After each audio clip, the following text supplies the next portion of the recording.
1989 онд Японд үүсгэн байгуулагдсан Lexus брэнд нь Toyota компани тансаг зэрэглэлийн автомашины салбар бөгөөд чанар, найдвартай байдал, инновацийн шийдлээрээ дэлхийд дахинд танигдсан. 2023 оны 1-р сараас эхлэн Toyota Sales Mongolia компани нь Lexus брэндийг Монголд албан ёсоор нэвтрүүлээд байна. Lexus Mongolia-ийн 5 богд компани болон мөн хата компанитай хамтран ажиллаж хэрэглэгчдэд автомашин борлуулалт, сэлбэг хэрэгсэл, засвар үйлчлэгээ зэрэг цогц үйлчлэгээг хүргэдэг. Lexus LM 350H 4-seater хөтлөгөөнт офис болон орчин үеийн тансаг зочны өрөөг нэгтгэсэн шинэ үеийн минивэн. VIP суудал, 48 инчийн ultra wide дэлгэц, Mark Levinson 3D аудио систем, ухаалаг гэрэлтүүлэг, шилэн нээлхий зэрэг нь 5 тух технологийн дээд түвшинг илэрхийлнэ. 2.5 литрийн багтаамжтай 4 цилиндрийн хайбрид хөдөлгүүр бүх дугуун хөдлөгчтэй энэхүү загвар нь бага түвш зарцуулалт, өндөр бүтээмжийг хослуулна. Энэ дугаарын зочид бол Монголын Ипотекийн Корпорацийн Гүйцэтгэх захирал Г.Гантулга болон Европын Сэргээн Босголт Хөгжлийн Банкны суурин төлөөлөгч Ханнес Такач нар юм.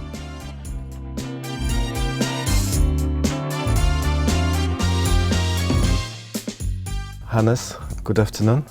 Good afternoon. Very pleased to have opportunity to discuss with you about what you do, about EBRD goal and overall Mongolia, as well as housing financing in the country, right? Can you please introduce yourself to Bloomberg TV viewers, who you are, what you do, and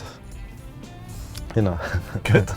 So my name is Hannes Takach. I'm heading the European Bank for Reconstruction and Development office here in Ulaanbaatar since almost more than 5 years now.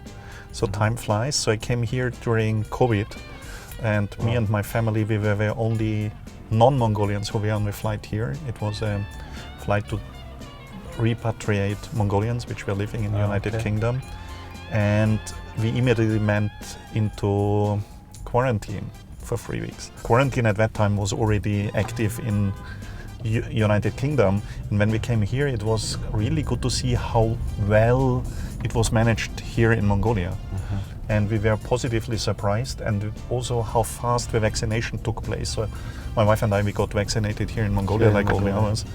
And it was good to see that the economic environment came back quite quickly. But yes, it was a very challenging period, and I'm amazed that during the COVID period you came to Mongolia. Yeah.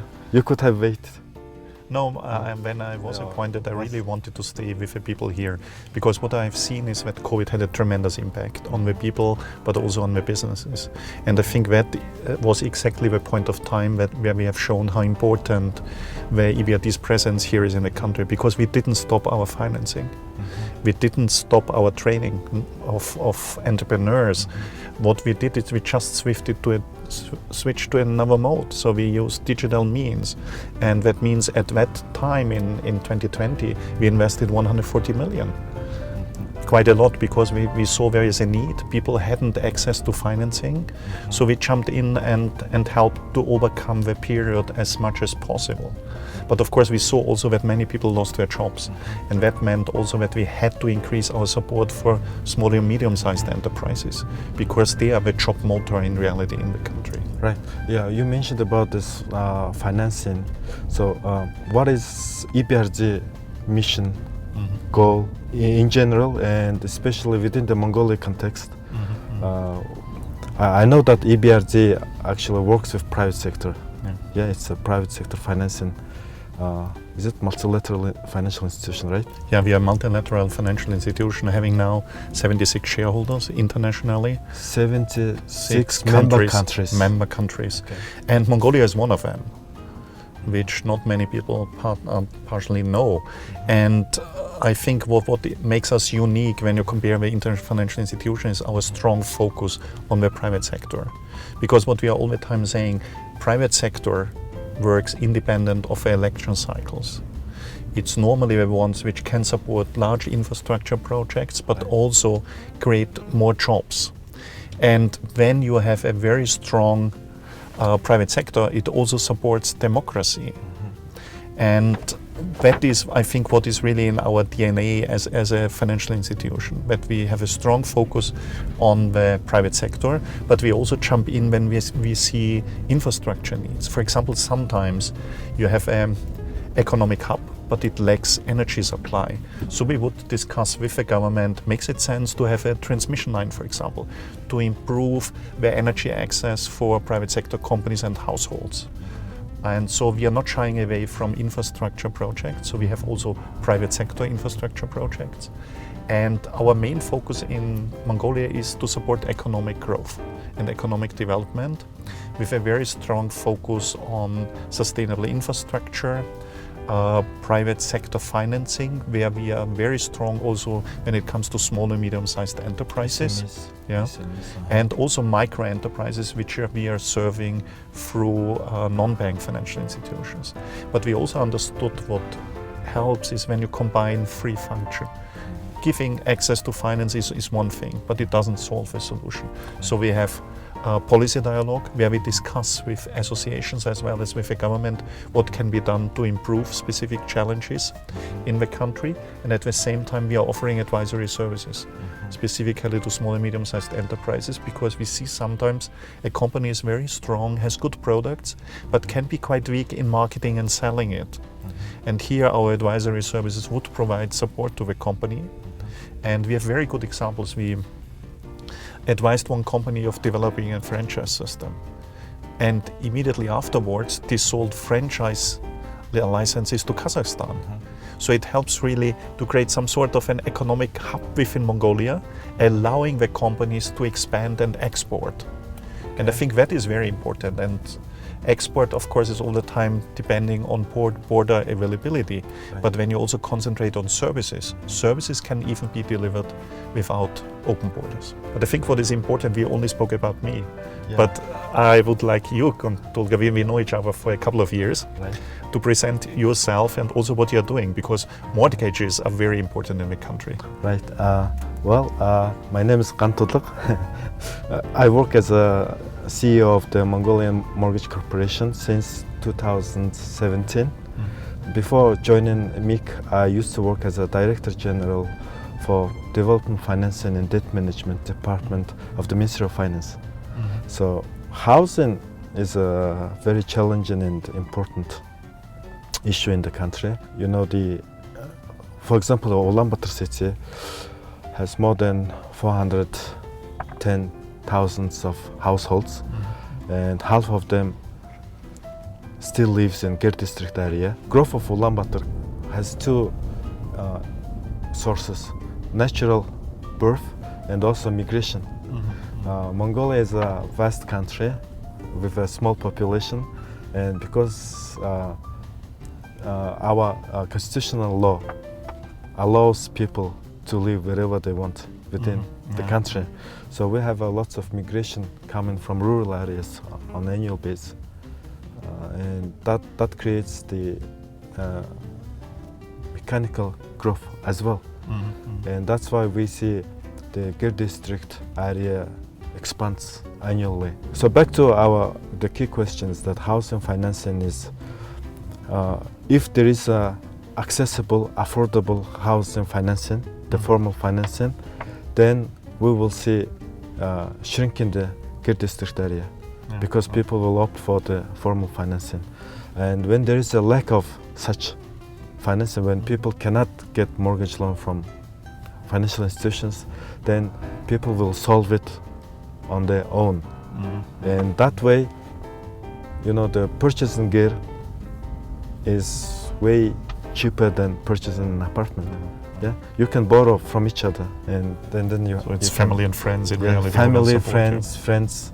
So that kind of informal financing takes place when there is a lack of formal financing. And so what you're saying is you need the right institutional framework to allow everybody to come on the real estate ladder in reality. So it's not just a single institution can handle this.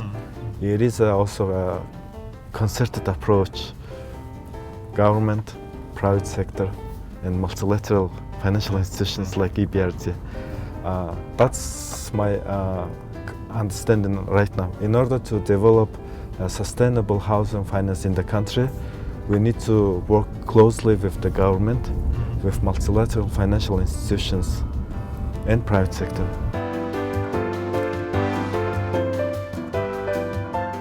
One of the reasons why we have this high concentration of high-rise apartments in closer to downtown areas, because we don't have infrastructure in the outskirts of Ulaanbaatar. If there was an infrastructure in place, then there will be developments there.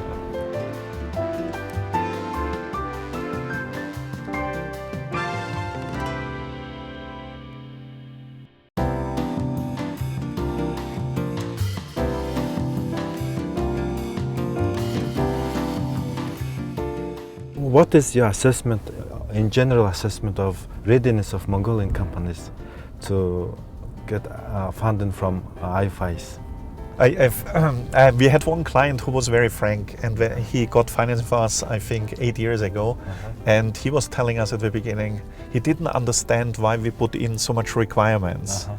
And he said only afterwards he recognized how beneficial it was for the company, because it was much easier after our financing for him to get financing from commercial banks. So we are not putting forward requirements because we love a lot of requirements. It's based on our international experience that we are saying, okay, if you fulfill that requirements, and maybe, for example, financial reporting, it's easier for you not only to manage the company, but also to get additional financing. And I think that is what we have communicated quite a lot. And we understand that to become a first-time client is not an easy step. You have to understand how we are working. But I think in Mongolia we have adapted very much. And as you said, not every product which works in one country works in another one, because you have a cultural aspect, you have economic aspects, you have a political aspects. And that is what my team and I take very much into consideration when we are in discussion with clients. But we have here a very good client base, I must say. Also, our NPL rate is far below the commercial banks. And that shows that you can trust in many areas the private sector. What I think is all the time a restricting factors is the limited economies of scales, because it's a small number of population you have here. Right. And how we try to overcome that is by advising companies, if they would like to expand regionally, to support them. We have offices in the neighboring countries which are actively supporting. So we helped in Kyrgyzstan, we helped in Uzbekistan, we helped in Kazakhstan, for example. And that opens up a new window of opportunity, on one hand for exports, but also to establish subsidiaries there. And important for the country is that the tax base stays here. I think what is now the next topic which will pop up in the future is company succession. Okay. Because many of the founders founded their companies in the 90s or until 95, and they're reaching an age between 60 and 70. So that means, is also the question, is the next generation willing to take over the family business or not? And then you have to plan carefully, how can you do a company succession so that the added value still stays here in the country? According to my calculation, between 2 to 3 billion US dollars will change ownership within the next 3 to 5 years. In Mongolia? In Mongolia. And that's a super large, and that takes only into consideration large companies, not really the micro and SMEs. And what does that mean? You have to adapt also the legal environment, because you don't have a trust regulation here. You can't put it in a wealth management office with a proper taxation system. And the danger here is all the time, will somebody come and take over your industry? Right. And so the legal adaptation is very important, but also to tell family businesses how to transfer their ownership from one generation to the next one, or to hire professional management, trust the professional management, and be happy with the dividends and profits you're receiving out of a company. But that will be one of the dominating topics in the future here in the country. Succession plan. Succession planning. Yeah. Succession planning. So, for example, you have many company owners who are now approaching 70s, and where the kids have other plans, and there's still the feeling, okay, it has to be taken over by one of my kids, and people are hesitating to hire professional management. and say, okay, I accept that my kids have other future plans, but I still would like that the company is owned by my family.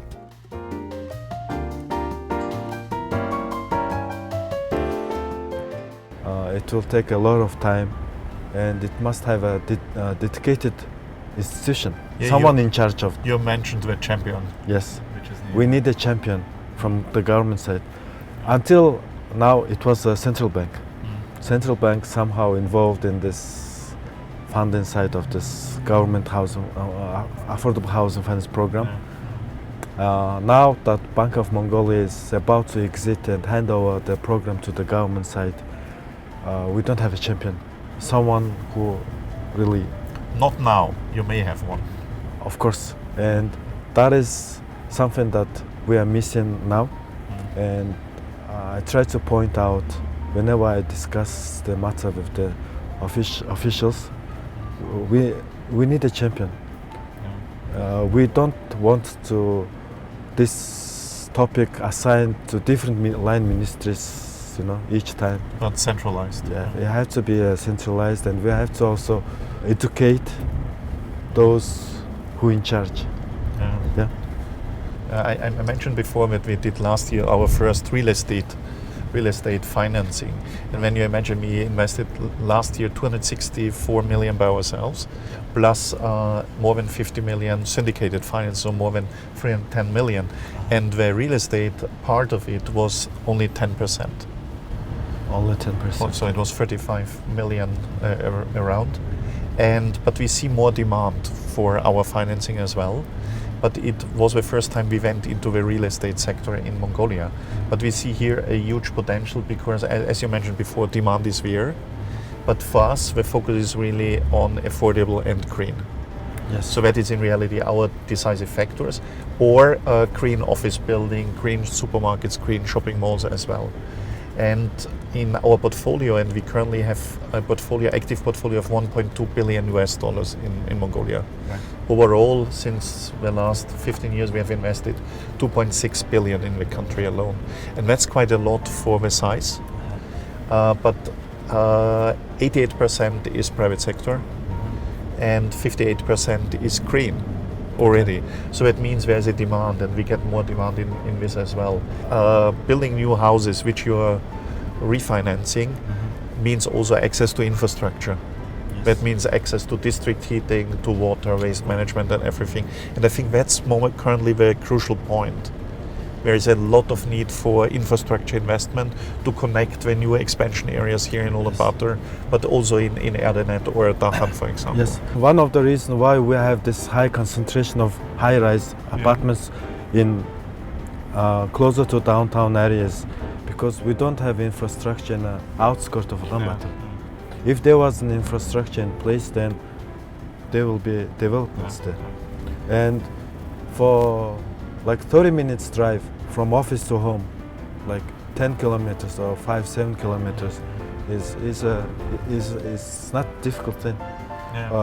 Especially when you have an experience living in big cities in other countries, right? I know it from my time in London, I must say. So the public transportation, infrastructure solution, it's all interconnected. And now when we are, this municipal government is really serious on developing Gir district area, the challenge is the lack of infrastructure. We can build new buildings, but there is no enough supply, heating supply or electricity. But in reality, that calls for community-based solutions, where you have, and I think Hunu city will be one of the smart cities which is currently planned. That's the Kukush Valley, which was now renamed to Hunu city. And I think the idea here is to have a smart city with independent heating and energy solutions. And I think that's the way forward in reality. Yes, Korea has this cases.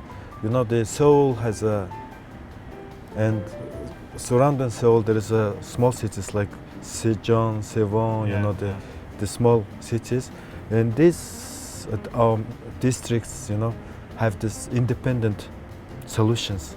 So maybe in Mongolia Actually, it was the EBRD idea back in 2015. Yes, in Yeah, our the Green City individual- Action Plan. Yeah. Individual infrastructures. Yeah. A small power plant only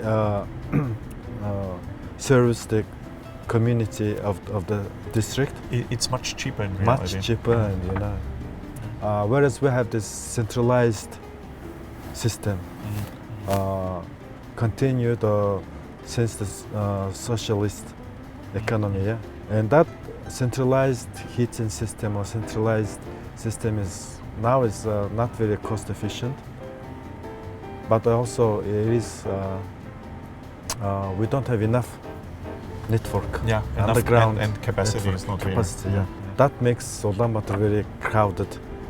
And traffic jam, as we are now experiencing. Yes.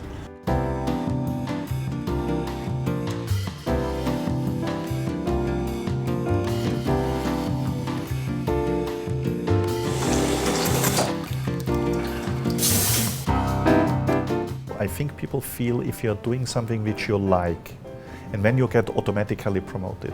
But I think what is very important to have a right education. Education. Yeah, because the base must be there. You must have a basic knowledge, not specialized in a specific area, but more specialized on getting a holistic view. And then you develop anyhow the specific knowledge.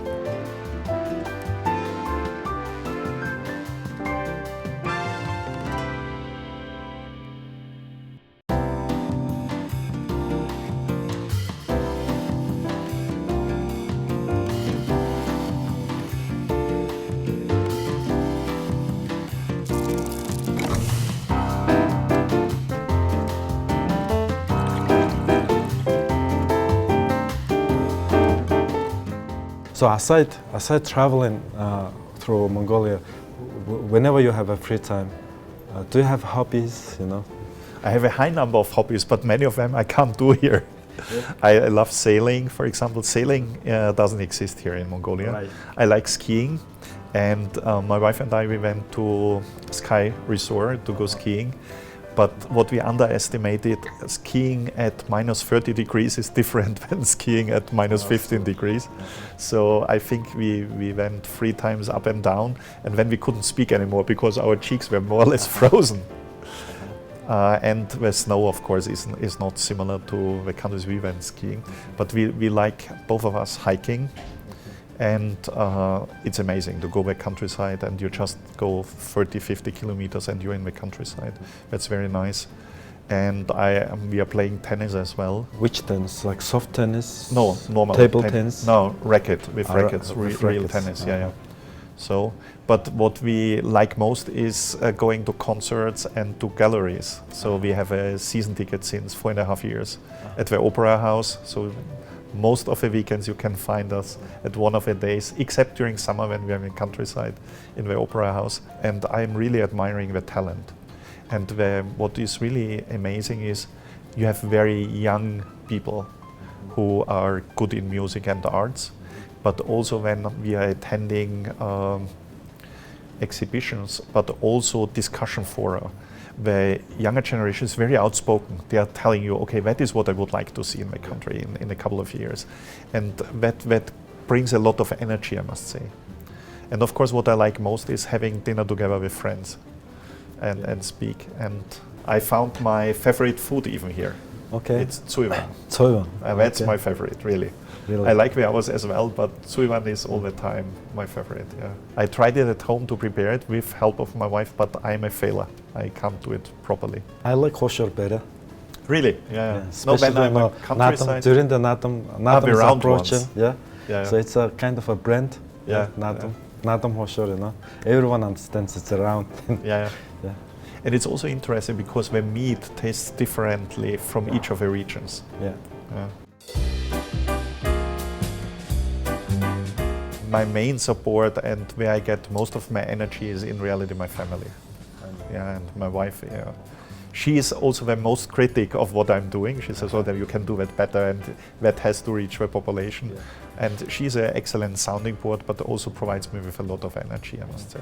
She's also doing something in Ulaanbaatar? Yeah, she's doing a lot of charity work, but she has a banking background, was working in the banking sector, and had an own company until 2018 when she sold it in London, and so she's now working more in the social area. And what is also interesting, as EBRD, we have a community initiative. That means each year we are looking for a social cause, and then we collect money, and our HQ in London is doubling it. So the last one where we will hand over the money, it was the Christian Nobel Foundation, where we helped to build up a new kindergarten. And last year we were helping Special Olympics Mongolia at some point of time. So we are trying also to have a social outreach, but that is collected and done by the team here in Mongolia, where we try to do our best. So it's not just work, but also the social aspect Of course. A home means that you have a place where you can gather with friends, do also something during your leisure time, but at the same time I must be very grateful. I have a fantastic team here, really the team. I would take all of them with me if I could, because that's very important, that you have a very good corporate culture and a good working environment. But how is your family life? And I have three children. Younger two are now 16 years old, so basically all are grown up. yeah, It's sad that very soon they will move out, yeah, go to the colleges, you know. Well, at home, usually, it's a place where you can rest. And sometimes I'm very much criticized of doing nothing. yeah, I know Being that. a coach potato, Yeah. potato coach, or how you call it. Couch potato. Yeah. Yeah. And then, of course, with the spare time, we try to also travel a bit as a family, Yeah. drive and spend quality time. I also, sometimes I preach overly when we ride in the car, trying to make some points, which makes our teenagers not very famous. The Mongolian families are very family oriented. Yeah. It's not just your own family, but extended families. We are very close with my mother's side relatives. I don't know, but somehow more attached to mother's side. And cousins, with relatives, we often meet, and on every celebrations, holidays, it's a gathering, family gathering. Which is, I think, is amazing here in Mongolia. We were invited by some of the families to join for Tsangansa, for example. And it was so nice because they had their granddad there as well. And it's really nice. It's a pity that it's partly got lost in Europe, I must say. As a professional in finance sector, and as an expert who worked for the past 5 years in Ulaanbaatar, not only Ulaanbaatar but throughout Mongolia, what would you advise to young professionals or young Mongolians? Your personal advice or the points you want to? Do you have some points to deliver? It's very hard to say because every personality is different. So what I have done my whole life, I was never looking to get promoted, or I was just trying to do everything where I'm really passionate behind it. So I think people feel if you're doing something which you like, and then you get automatically promoted. But I think what is very important to have a right education. Education. Yeah, because the base must be there. You must have a basic knowledge, not specialized in a specific area, but more specialized on getting a holistic view. And then you develop anyhow the specific knowledge. And we were hiring last year 4 people, and we had the interviews. And what I was mostly looking at was not the grades at university, it was the ambition and the personality. Because you can learn technical skills, but to change a person's personality is hardly possible. And that counts because it has to fit in a team structure. And if you have a right attitude, you will also have the attitude to get the additional knowledge you require. And normally the candidates we are having, they are all very, very good and more or less on the same level. So in reality, your personality and your attitude makes really the click when somebody says, yeah, I hire you, or I don't hire you? I try to grasp the if the person is have a positive attitude, open-minded. I don't necessarily look for high-skilled people. I try to employ people who has this, as you mentioned, correct ambitions, who wants to develop. I don't expect anyone to work for many years with me. But I just want those people who work, learn something, and move towards the self-development. So attitude is very important. Yeah. Well, very nice to have this opportunity to exchange. For me as well, in a relaxed environment, with a good coffee, I must say. Congratulations. Coffee is also good. Yeah. Thank you very much for your time today, and let's do our best in our whatever we do. And I will visit your office. Please do so, and thank you very much. I really enjoyed our discussion, by any means. Okay. And I learned a lot as well. Okay, thank you so much. Thanks a lot. Yeah. Thank you.